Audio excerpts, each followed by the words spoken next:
Olá, aqui o Soberania em Debate, um programa do movimento SOS Brasil Soberano, dos sindicatos de engenheiros do Estado do Rio de Janeiro. Hoje nós vamos debater um tema muito importante para a soberania e para o desenvolvimento. E também para desmistificarmos, a questão colonial, que persiste de forma cruel no Brasil. E a maior forma de tratar disso é a luta dos povos indígenas.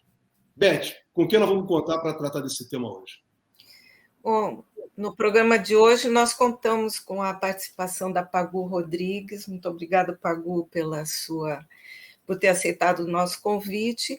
A Pagu é indígena da etnia Funiô, socióloga, formada pela Universidade de São Paulo, estudante de Direito e integrante da Comissão dos Povos Indígenas da OAB de São Paulo. É feminista, ambientalista e também tem uma coluna no site Brasil de Fato. Pagu, mais de 6 mil indígenas de 172 etnias estiveram acampados em Brasília para pressionar os ministros do STF pela não aprovação do marco temporal.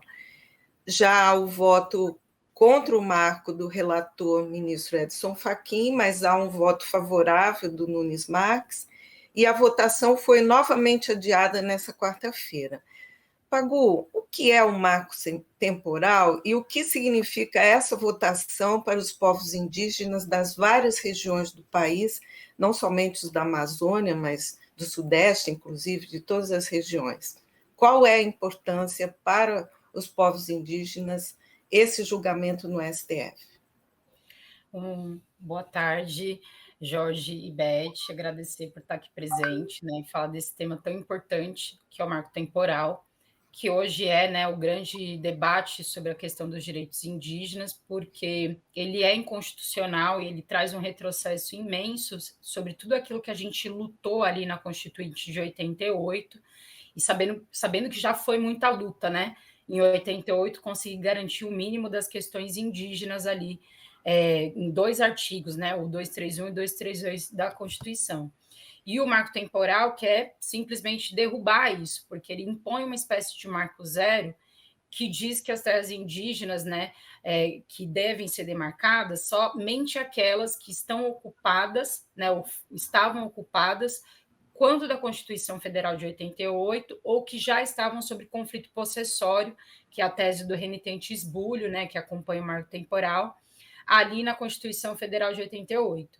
Quando a Constituição já garantiria, na verdade, que todas as terras indígenas deveriam ser demarcadas 5 anos após a sua promulgação.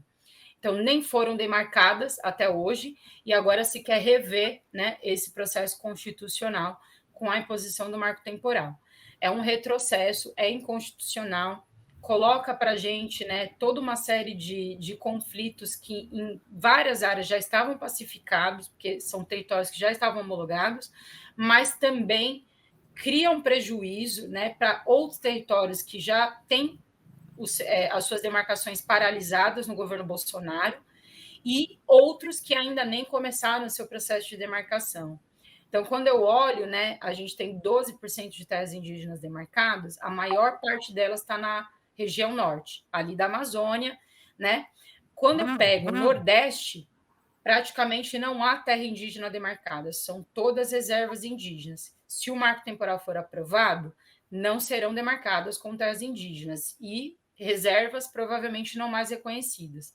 Mas quando eu pego o Sudeste, a situação também é muito difícil, Eu tenho Jaraguá, na capital do estado de São Paulo, que é e foi demarcada como terra indígena em 2015, que pode ter o seu processo revisitado se o marco temporal for aprovado, mas não só, Parelheiros, também pode ter o seu processo revisto e derrubado se o marco temporal for aprovado. Eu tenho inúmeras terras Guarani e Tupi-Guarani no litoral do estado que estão com as suas demarcações paralisadas desde a década de 90 e provavelmente se o marco temporal vier a ser aprovado, não serão demarcadas. Se eu pegar o sul do país, é a mesma situação, e se eu pegar o centro-oeste, e aí a gente tem o exemplo ali de grande conflito, que são os territórios Guarani e Kaiowá, é absurdo o que a gente está, uma atrocidade o que a gente está assistindo, Então, a gente está contando muito que o voto dos outros 9 ministros, seja favorável à casa indígena. O voto do ministro Nunes Marques foi muito ruim, um voto raso, um voto que ancora uma leitura jurídica ruim da Constituição, porque faz uma leitura só do verbo presencial, né, mas não considera que o jurídico é aquilo que você tem que garantir, né, como direitos adquiridos de uma determinada população.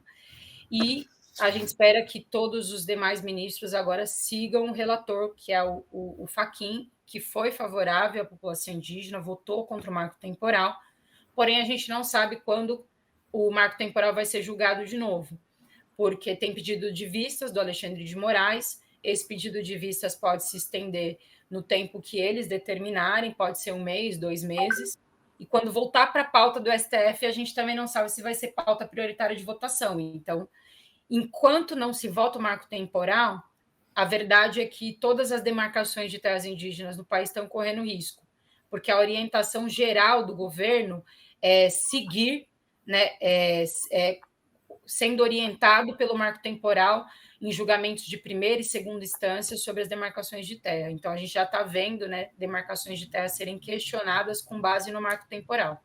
Quando a gente não tiver uma resolução disso, a gente fica nessa berlinda de luta mesmo. Sabemos que, da perspectiva do modus operandi do judiciário, né, do Brasil, pedir para que as comunidades comprovem isso é muito complicado. Primeiro porque ignora, né, todos os conflitos que foram impostos até por projetos de desenvolvimento nacional.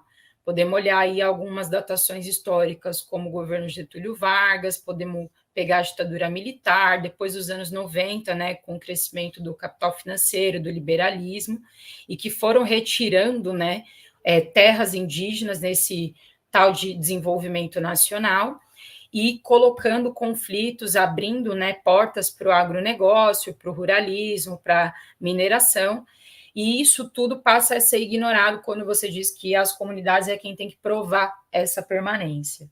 A gente sabe que se a gente fosse basear numa tese de justnaturalismo, né, de direito natural, esse território todo ele originariamente é indígena, mas não é com base nisso que a gente tem reivindicado esse processo.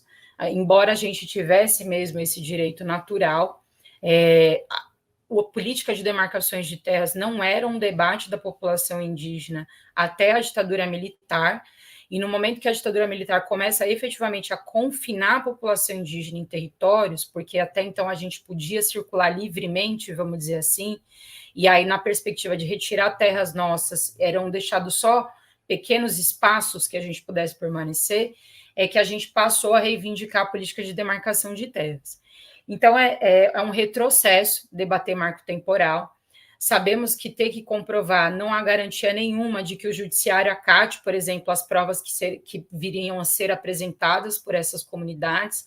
Sabemos também que pode haver muita pressão política, econômica e financeira em cima desses casos. Então, a gente sabe que não é garantido, né? O que se pede, por exemplo, agora para o Choclen, com o julgamento da reintegração de posse da terra Ibirama-Laclanô, é um exemplo do que vai ser se o marco temporal for aprovado, porque não está dado, né? Eu tenho experiências, né? Eu, por exemplo, fui para o Mato Grosso do Sul na época que mataram a liderança lá, Kaiowá Simão Vilharva, e a gente sabia, né, que tinham vários processos, por exemplo, em relação a uma fazendeira lá, que era acusada de homicídios, de mandar matar várias lideranças Guarani Kaiowá, e o judiciário nunca se pronunciou em relação a isso. Por exemplo, o STF nunca se pronunciou, ela continua mantendo as fazendas dentro de terra Guarani Kaiowá.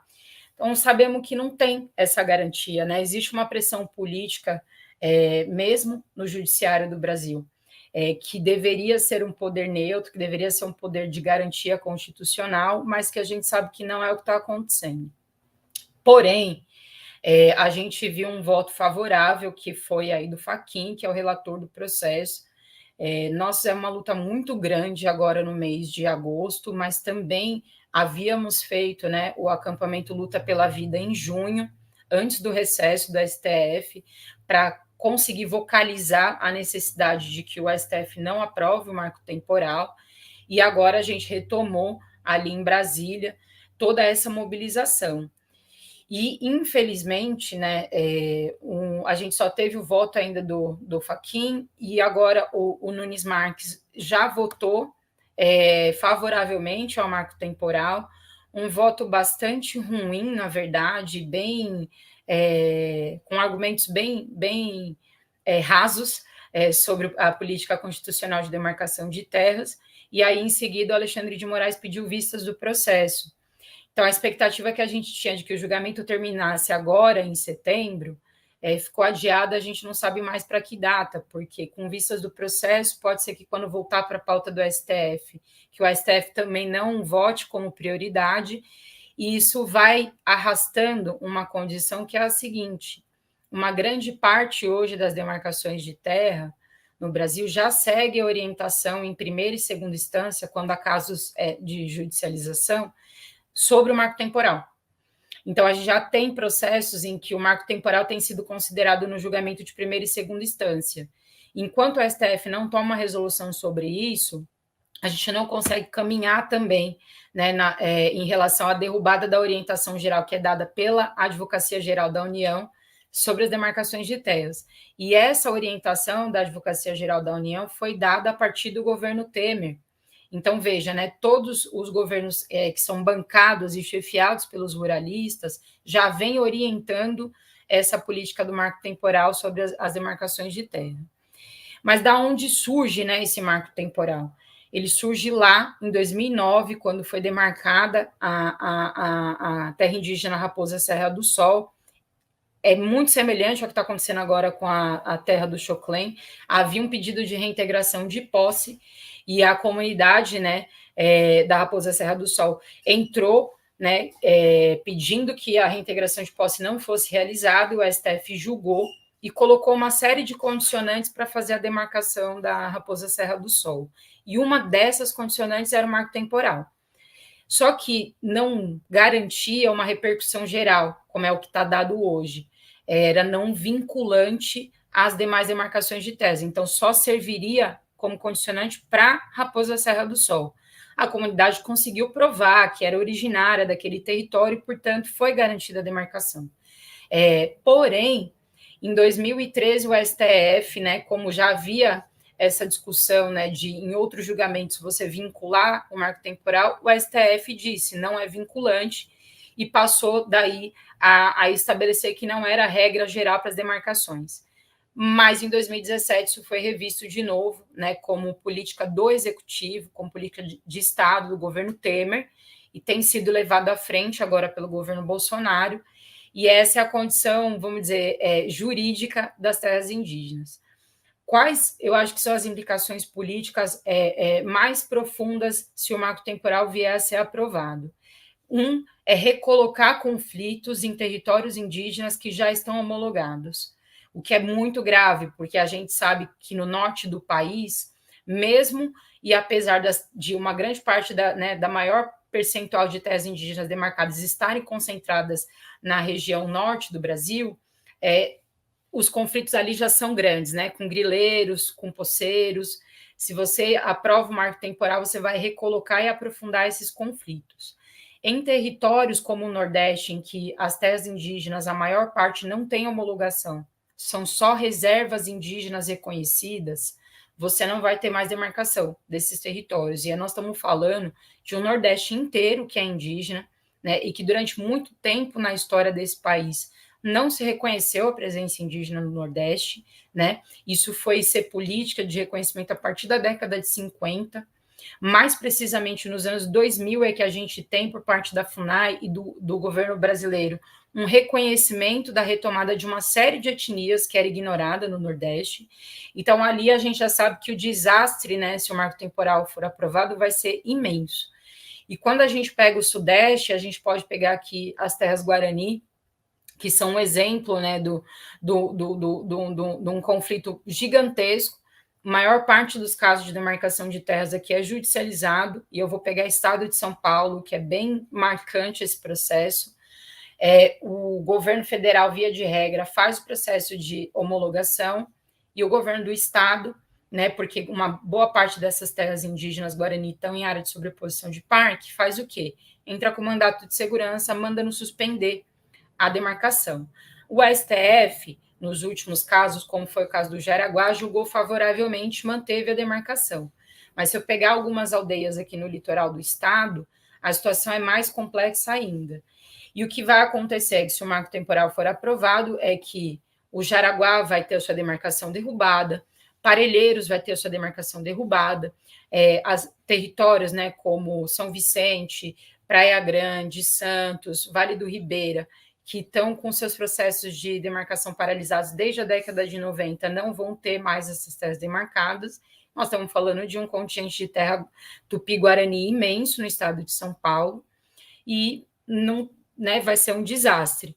Se a gente pegar no sul do país também, nas manifestações, a maior parte dos ruralistas estavam presentes ali na frente do STF, eram do estado de Santa Catarina, pressionando mesmo em relação à terra do Choclen, mas eram, de fato, senhores do agronegócio. Eu estava lá em Brasília, estava numa situação eminente de risco, de conflito com eles, alguns armados, né, e chamando a gente de vagabundo, e eu pensando, né, nós estamos aqui numa luta, todo mundo dormindo no chão, fazendo comida na fogueira, né, ou nem dormindo, porque, né, teve noites que a gente nem dormiu, em vigília e tudo mais, e eles iam de manhã para a porta do STF, né, e à noite eles voltavam para hotéis, né, com carros de luxo. Então, daí a gente já vê também, né, o distanciamento econômico e os interesses econômicos que estão implicados quando essa galera vai lá pressionar o STF pedindo marco temporal. É isso, né? Eu não vou me estender muito, acho que eu falei bastante, né? Agora, nesse primeiro momento.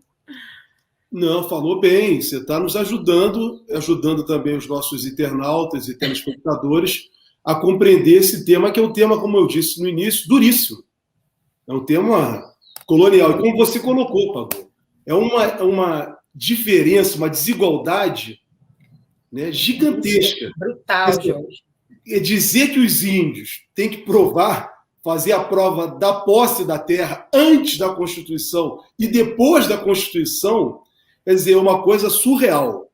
Né? Não é isso que está na Constituição. Não foi esse o espírito do Constituinte de 1988, quando tratou da questão indígena. Não Exatamente. Não foi. Mas você tocou aí, procurou explicar exatamente, né? Falou da causa, tentou explicar o efeito, né? Inclusive terminando aí com a questão dos ruralistas, né? De forma violenta, né? Numa repressão, né? Privada. Mas eu queria te aprofundar essa questão dos efeitos, né? Da questão das terras indígenas. O que nós temos? O agronegócio querendo terra para expandir, né, suas atividades. Do outro lado, nós temos mineradoras estrangeiras, né, garimpeiros. Temos também a questão das hidrelétricas,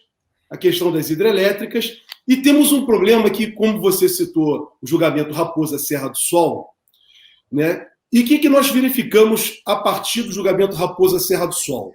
De 2003 a 2009, no campo, né, onde também os povos indígenas estão inseridos, de uma forma geral, houve uma diminuição de 2003 a 2009 do número de assassinatos no campo. E depois do julgamento Raposa Serra do Sol, aumentou o número de assassinatos no campo, tanto de ruralistas como também dos povos originários, dos povos indígenas, tem aumentado. Queria que você explicasse isso para a gente, se for possível, mostrar isso, porque isso é um verdadeiro massacre contra os camponeses e, principalmente, né, é o genocídio contra os povos indígenas. Jorge, é ótima pergunta, porque eu sempre digo, né, que o genocídio da população indígena ele está em curso no Brasil. Ele não é uma narrativa do passado da história, né, do Brasil. Ele está em curso, e ele está em curso de diferentes formas. Né? O marco temporal é uma das maneiras de reafirmar esse genocídio. A pandemia que a gente está vivendo tem sido usada como política de genocídio da população indígena.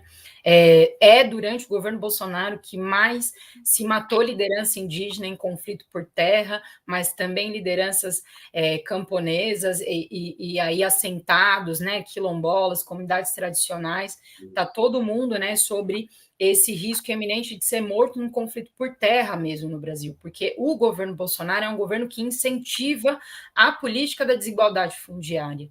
E por que incentiva a política da desigualdade fundiária? Porque o modelo, né, extrativista, monocultor, da pecuária extensiva, do agronegócio, é o modelo do lucro imediato.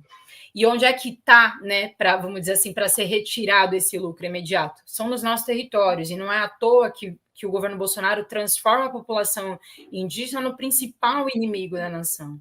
Não é à toa que é sobre esse governo que a gente mais morre, né?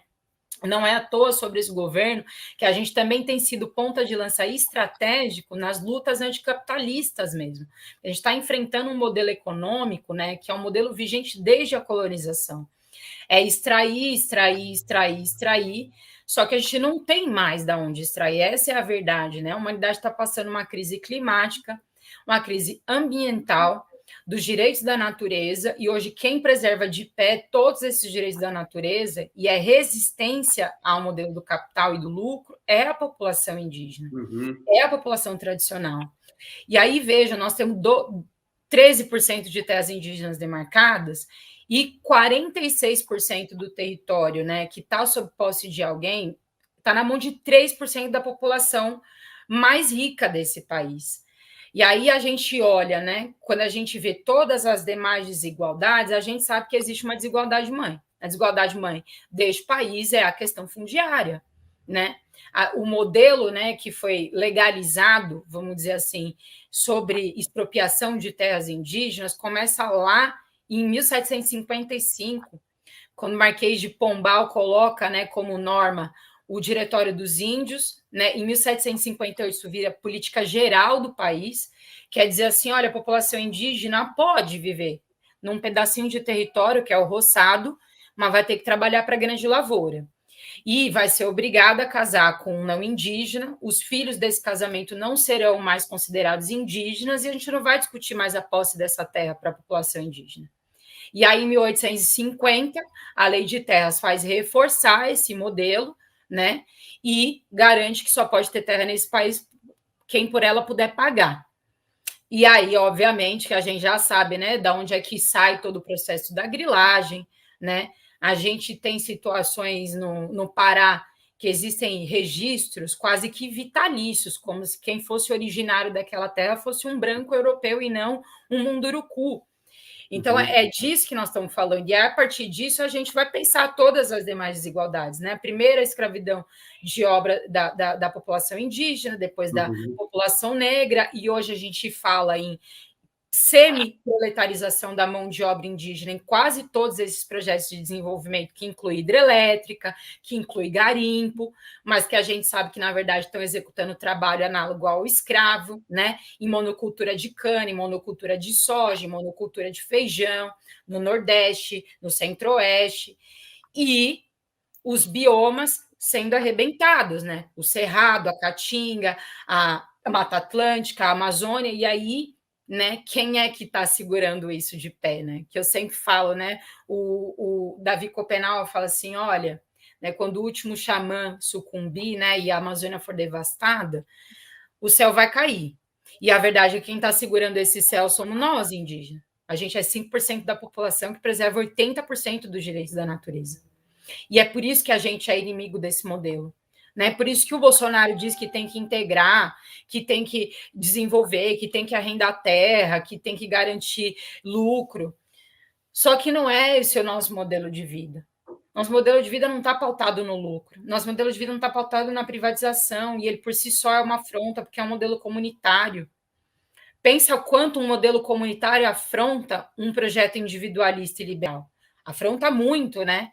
Porque impõe uma resistência secular, né?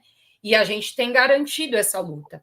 Eu falo para todo mundo, a gente tomba até o último índio nesse país, mas não vão sair da resistência dos nossos territórios. E a resistência que a gente constrói hoje não é só pela gente. Hoje ela garante, inclusive, a continuidade da humanidade como espécie, né? Porque a verdade é que sem a presença da espécie humana, né, bicho-homem, o planeta se recompõe, o planeta continua, a natureza vai dar um jeito de se recompor, né?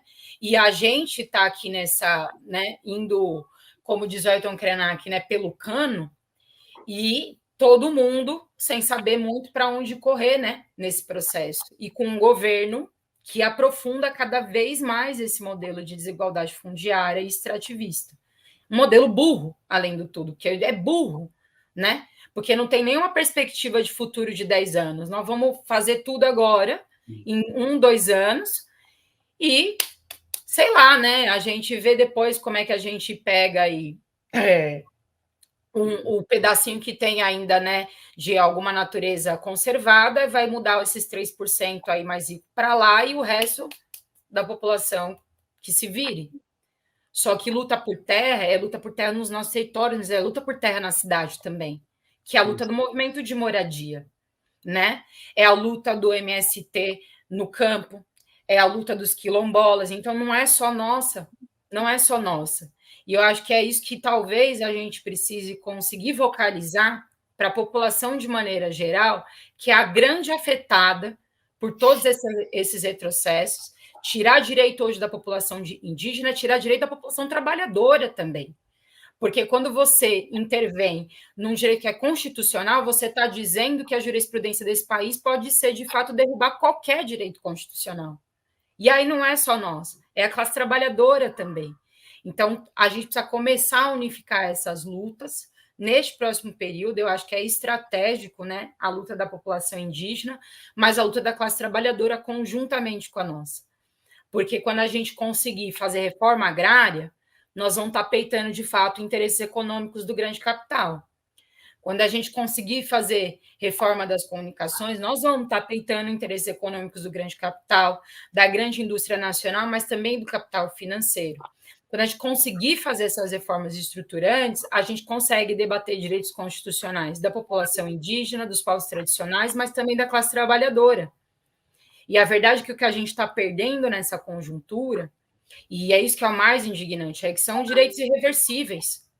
Se o marco temporal for aprovado agora, nunca mais o STF vai aprovar qualquer coisa contra ele mesmo. Ele não vai fazer isso. Então, nunca mais nós vamos rever essa política de terras no país, né? Se a gente, como aconteceu, né, derrubou a CLT, quando que a gente vai conseguir algum dia de novo nesse país aprovar uma nova CLT?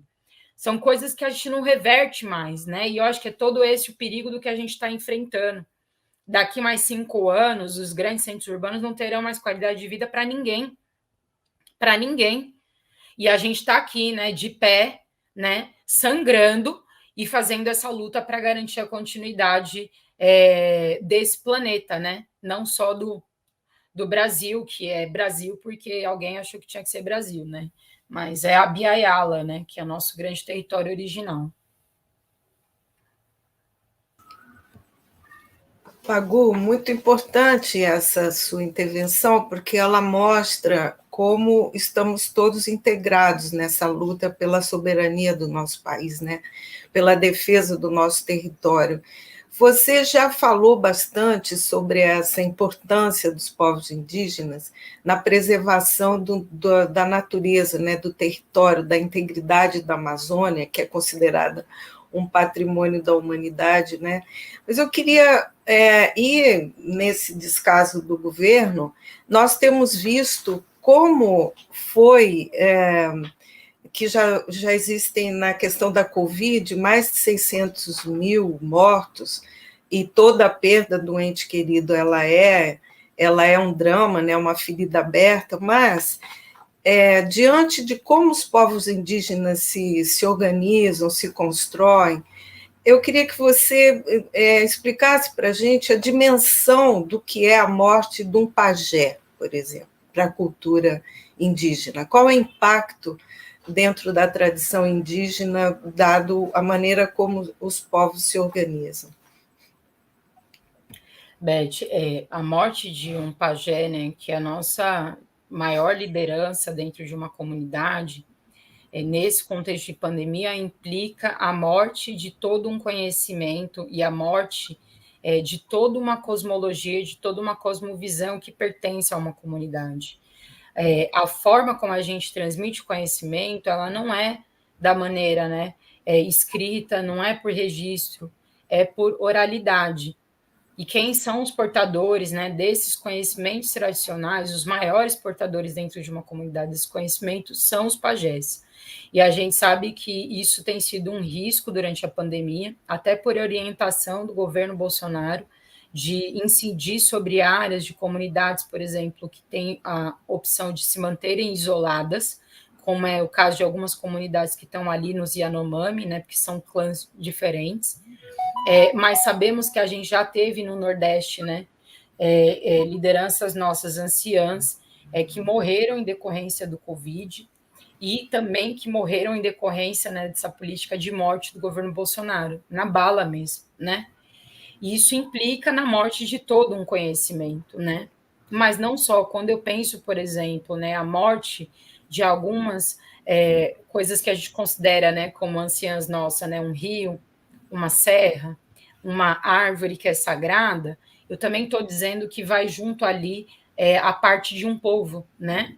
A gente viu o que aconteceu em Brumadinho, no Rio Paraupeba, né? E os Krenak sempre dizem que morreu um ancião deles, que era um tio deles, o rio, né? Mas se eu olhar lá para a minha comunidade em Pernambuco, a nossa serra, que é a principal, que é a Serra do Comunati, está sob risco de arrendamento. E a gente sabe que se toda aquela terra for arrendada, a gente vai perder uma grande anciã, que para a gente a nossa Serra do Comunati é uma grande anciã. Então, não só sobre espécies humanas, mas dos direitos da natureza, que para a gente não são inferiores ao que a gente é, né? A gente perde em forma de existência. Quando a gente tem um pajé, quando a gente tem uma serra, quando a gente tem uma árvore sagrada, um rio morto nesse processo de desenfreado, né, de lucro, de individualização das coisas, e enfim. Então, é um risco, a gente já tem na Amazônia 19 línguas indígenas correndo risco de extinção nessa pandemia. Durante o processo de pandemia, eu construí algumas ações nacionais, né, então acompanhei alguns territórios. A gente sabe que algumas pessoas foram enviadas, né, contaminadas propositadamente para esses territórios, os contatos foram forçados, a grilagem cresceu 29% durante o primeiro período de pandemia, não à toa, na Amazônia, e como forma mesmo de, né, deixar a população indígena morrer. Isso também é histórico. O primeiro período todo da colonização, ele não foi marcado por conflito de guerra, ele foi marcado por guerra biológica. Você mandava propositadamente colonos doentes para determinadas regiões, para que os indígenas tivessem contato com aquela doença, morressem todos, e daí você pudesse ocupar o território. A gente viu isso acontecer durante a pandemia. A gente viu ser proibido, por exemplo, o envio de cesta básica, o corte na política de saneamento básico, a gente tinha profissionais de saúde que não tinham equipamento de proteção individual para atuar durante o primeiro período todo de pandemia, mas a orientação do presidente foi mandar 100 mil unidades de cloroquina para os territórios indígenas. Então, né, a política do fazer morrer.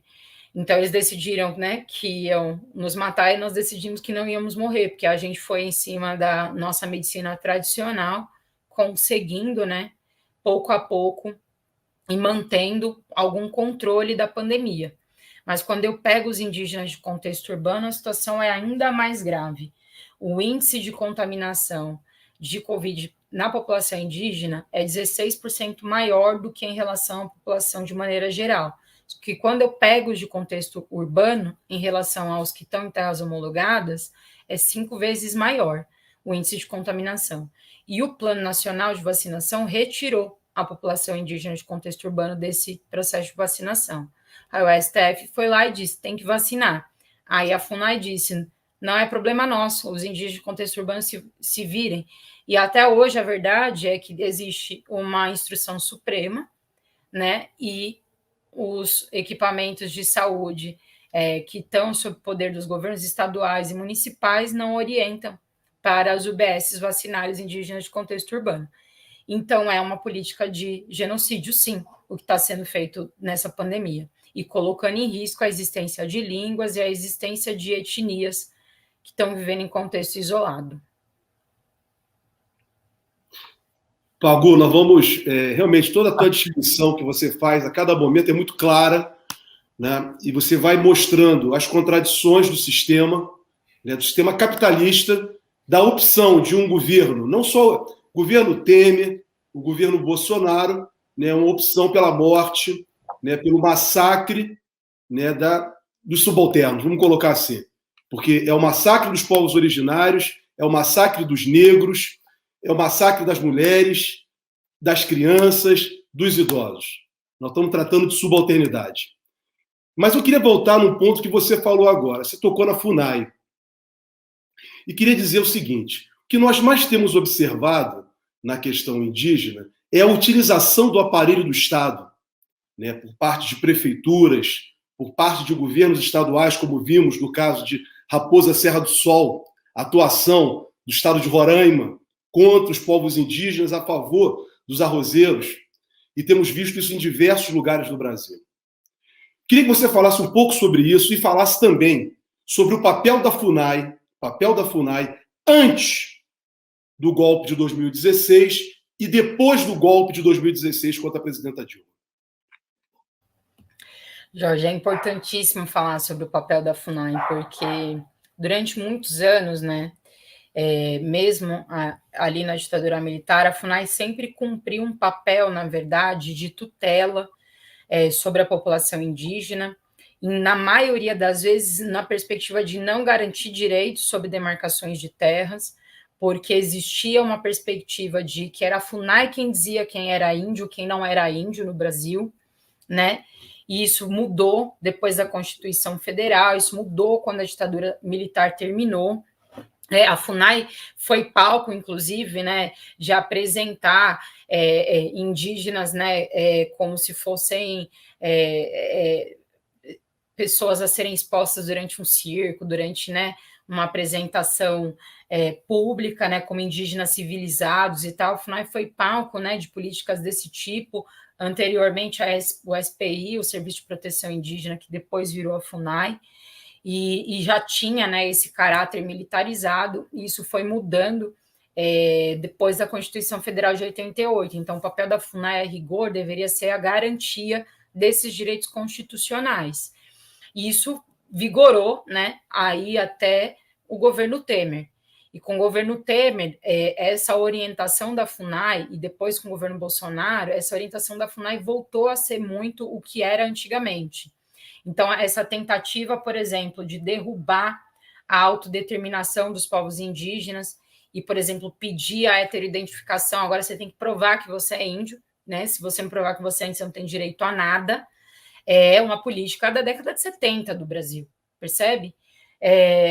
Outra coisa é derrubar convenções internacionais como a 169 da OIT, você ter desde missionários evangélicos até militares ocupando cargos de confiança nessa linha, né, da antropologia conservadora de dizer quem é índio e quem não é. Então, a gente distingue, né, os índios que estão vivendo em terras homologadas, que são terras demarcadas, daqueles que não estão em terras homologadas ou em contexto urbano e que não deixam de ser indígenas por causa disso, porque não é responsabilidade, né, desta população estar vivendo fora do seu território, ela está vivendo fora porque ela provavelmente foi expulsa, né, por fazendeiro ou por conflitos inúmeros, e a FUNAI recoloca tudo isso, para além do fato, né, de não ter garantido praticamente nenhum tipo de suporte para mesmo as terras homologadas, né. Durante essa pandemia, a FUNAI tinha um orçamento de 11 milhões inicial para executar na pandemia nos aldeamentos, e ela executou 1% só desse orçamento, né? Então, ela também é conivente, e todo o quadro ali, né, de funcionários hoje de confiança deste governo são coniventes com o que está acontecendo. Não vou colocar aí os funcionários de carreira, porque os funcionários de carreira eles são outro processo, né? São muitas vezes profissionais comprometidos, antropólogos, sociólogos, advogados, mas que não tem autonomia, né, diante desses cargos de confiança maior, como é o presidente da FUNAI, os coordenadores regionais, né, que administram 3, 4 estados de uma vez, e que não tem feito nada. Então, a FUNAI ela é um desastre. E o que a gente tem assistido também da parte de garantia de direitos é que muitas vezes não se faz a mudança legal, né? Então, por exemplo, não se aprova lá no Congresso uma mudança legal sobre determinadas questões que são referentes à FUNAI, e aí você começa a aplicar isso de maneira administrativa. Então, você solta resolução atrás de resolução, e essas resoluções são validadas e são usadas como orientação geral para a política da FUNAI. Uma delas é a questão da heteroidentificação. A 169 garante a autodeterminação e a autodeclaração dos povos indígenas, né? Como diria Eduardo Vieira de Castro, índio é quem se banca. Você tem comunidade, você tem um povo, você é indígena. Independente de onde você está, a Convenção 69 ela é suprema nesse sentido. Aí vem a FUNAI, não consegue fazer uma mudança legal, porque é uma convenção internacional, não consegue derrubar, vamos dizer assim, né? O governo federal não consegue, por meio de uma PEC, como a 215, aprovar uma mudança constitucional sobre os direitos indígenas, faz o quê? Numa canetada administrativa, começa a impor essas coisas. Então, é bem difícil. A gente espera verdadeiramente, né, derrotar o Bolsonaro ano que vem nas urnas e ter um governo com uma orientação melhor, né, de garantir os direitos da população indígena, para que a FUNAI realmente possa cumprir com esse papel. E a gente não precisa de tutela. Garantia de direitos não é tutela, que é outra confusão que se faz, né, discursiva no governo Bolsonaro. É dizer que a FUNAI, quando presta apoio à população indígena, está tutelando os coitadinhos e que a gente precisa ter autonomia e que a gente precisa ser integrado à nacionalidade. A gente já é autônomo, né? A Constituição já garante o Estado plurinacional, e por isso que a gente tem 305 etnias e contando o crescimento dessas 305 etnias. Compete à FUNAI garantir aquilo que é direito nosso: saúde, educação, estrutura nas aldeias, demarcação de terras, que não é a FUNAI quem decide. Ao Estado brasileiro compete somente demarcar as terras. O direito de usufruto do que vai ser feito com essa terra é nosso, indígena, né? Então a FUNAI só tem que cumprir uma regra constitucional e nem isso tem feito nesse governo. Pagu, nós vamos fazer aqui agora o seguinte, vamos... Né, Beth? Você caminha, Beth? Quer que caminhe? Caminha você, Beth, aí. Por favor, essa questão do vídeo. Tá. Vamos lá.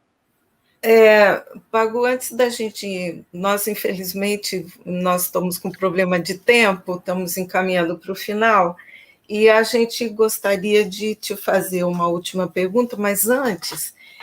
nós queríamos mostrar um vídeo que está circulando pelas redes, que tem uma narração da Betânia, que chama A Mãe do Brasil é Indígena. A mãe do Brasil é indígena, ainda que o país tenha mais orgulho do seu pai europeu, que o trata como um filho bastardo. Brasil, sua raiz vem daqui, do povo ancestral, que veste uma história, que escreve na pele sua cultura, suas preces, suas lutas. Nós somos um país rico, diverso e guerreiro, porém um país que mata o seu povo originário, aqueles que construíram essa nação. O indígena não é aquele que você conhece dos antigos livros de história, porque o livro de história não foi escrito pelo indígena.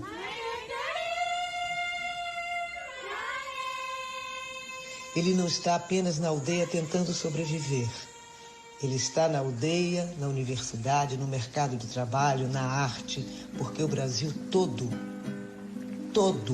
é terra indígena.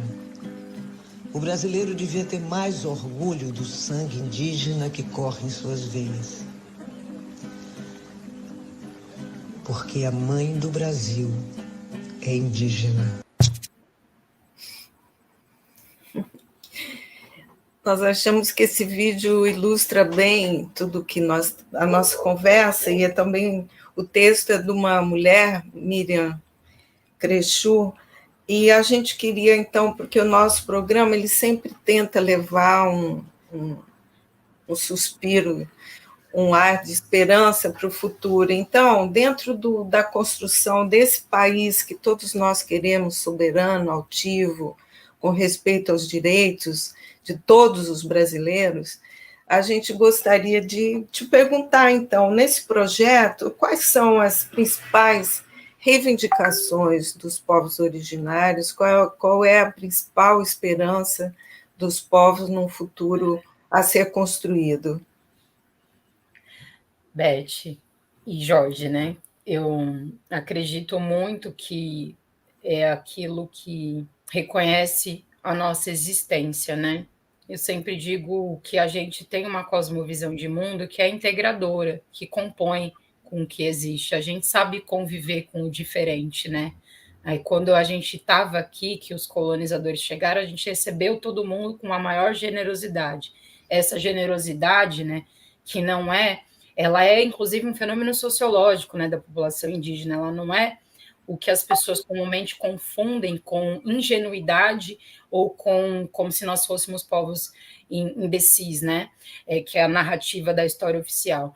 Essa generosidade é parte daquilo que compõe o nosso senso de comunidade, né? De bem viver que a gente fala, né? De conviver com o diferente, de conviver harmonicamente e de conviver não achando que a gente é superior a nada nem a ninguém, mas que a gente é igual e tão capaz quanto é todo mundo. E é por isso que a nossa forma de conhecimento não se opõe à ciência, por isso que a nossa forma de conhecimento e a nossa forma de existência não se opõe à natureza, por isso que o nosso ser indígena não se opõe ao ser não indígena, né? Seja ele negro, seja ele branco, de que etnia for.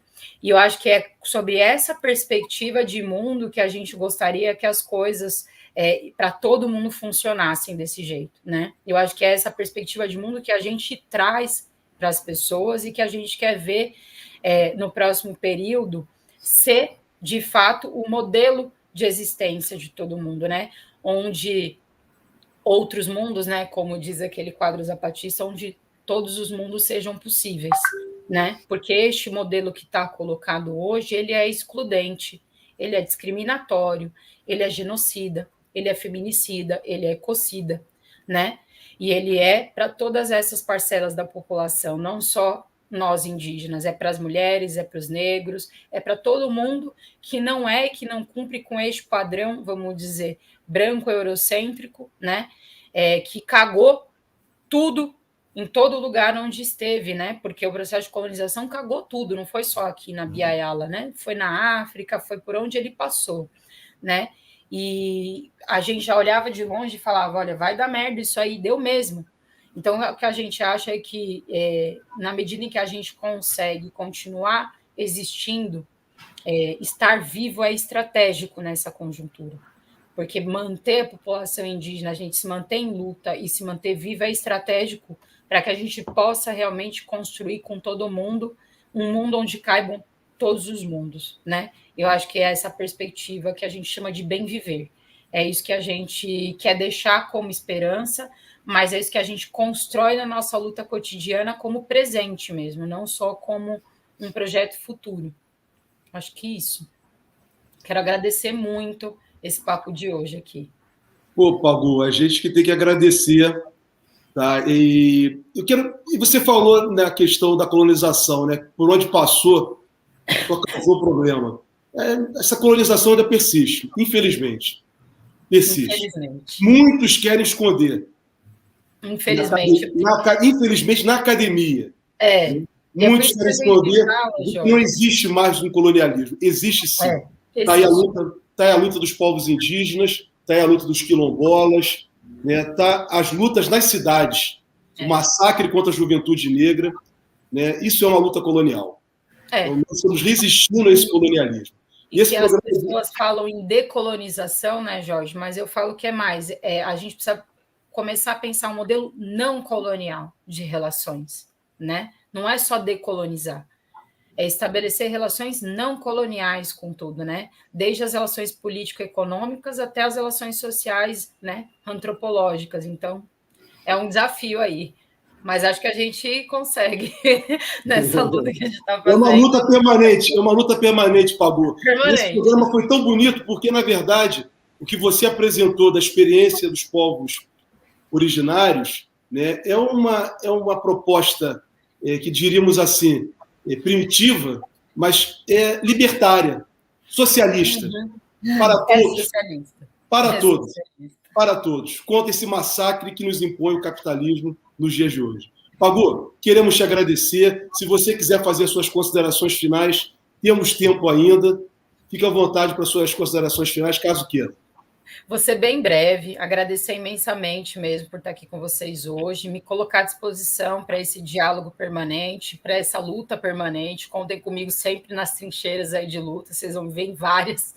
E deixar um abraço aqui para todo mundo que está acompanhando a gente. Falar, ó, se vocês quiserem, me adiciona lá no Instagram, no Facebook, e a gente vai continuando esse papo para todo sempre, permanentemente. Obrigada, gente. Muito bem. Nós te agradecemos. A força das mulheres indígenas, né, que a gente não deu tempo nem da gente falar, mas elas estão ocupando os espaços, inclusive os espaços legislativos, né? Pagu é um exemplo de mulher que está ocupando. E a gente agradece muito a tua participação aqui, a tua luta, e estamos juntos, sempre estaremos juntos. Então, a gente vai encerrando por aqui, né, Jorge? Mais um programa. E esperamos todos semana que vem, nesse mesmo horário. Obrigado a todos. Tchau, tchau.